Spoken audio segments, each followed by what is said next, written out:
démarré par la révision du devis. On a fait ça avec Seydou, Salif, Famaral, Masson et puis Nancy. Ça nous a pris 2 jours. Dans ces 2 jours, il y a eu aussi toute la partie où j'ai dû retranscrire à la main ce qu'on avait fait sur l'ordinateur, parce que bien évidemment, il n'y a pas d'imprimante. La deuxième partie était d'aller chercher les matériaux. Pour ça, il faut aller à Jiffer, qui se situe à peu près 1h30 de pirogue. On a pris la pirogue du village. C'est également un travail extrêmement ardu, parce que sur place, il faut commander le matériel, tout acheminer avec des ânes près de la pirogue, ensuite tout transporter à tête d'homme jusqu'à la pirogue, revenir au village et refaire l'opération inverse. On aura fait ça en 2 fois. La deuxième fois, on était même très très chargé.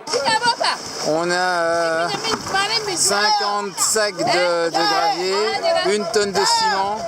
Les gens, ça crie.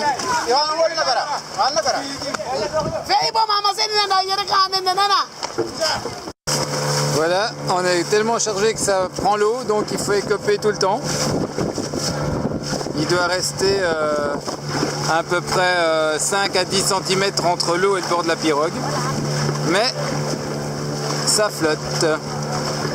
La troisième étape est la fabrication des briques, qui aura duré 4 jours. D'abord, on mélange de l'eau avec du sable et du ciment et ça forme du béton. D'accord. Et le béton, on le met dans le moule. Ok. Après,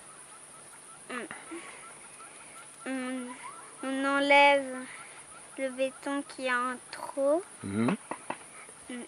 Et après, on retourne le moule et ça fait une brique. Voilà. Et après, avec les briques, on les fait sécher.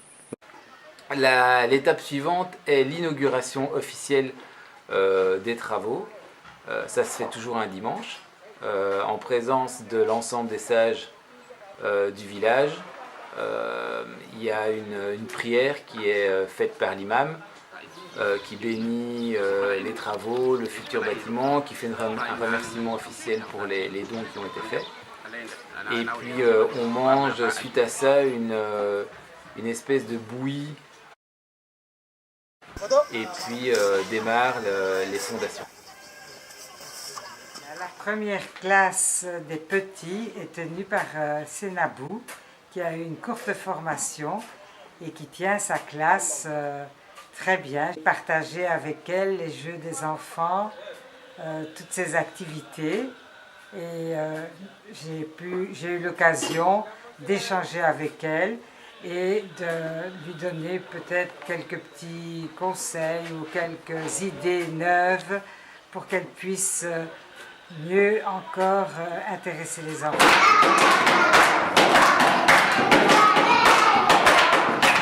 Alors l'école, c'était bien sûr le projet numéro 1, mais on a découvert plein d'autres choses dans le village de Diogan, dont un accueil très chaleureux de toutes les femmes du village.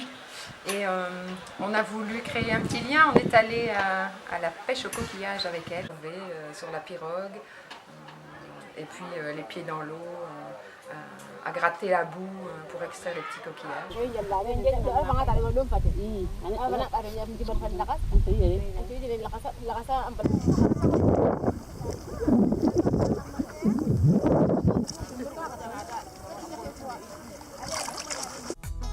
Canto bias tini pabona chomauna impotona ruspundingina uka pudi Canto bias tini pabona chomauna Canto bias kizarabina chomauna. Malgré tout, on était content de l'avoir fait, parce que le fait de partager ce moment avec elle a tissé des liens importants pour tout notre séjour. Et alors quand elles ont appris que Juliette allait fêter ses 9 ans pendant notre séjour, là, ça a été la fête.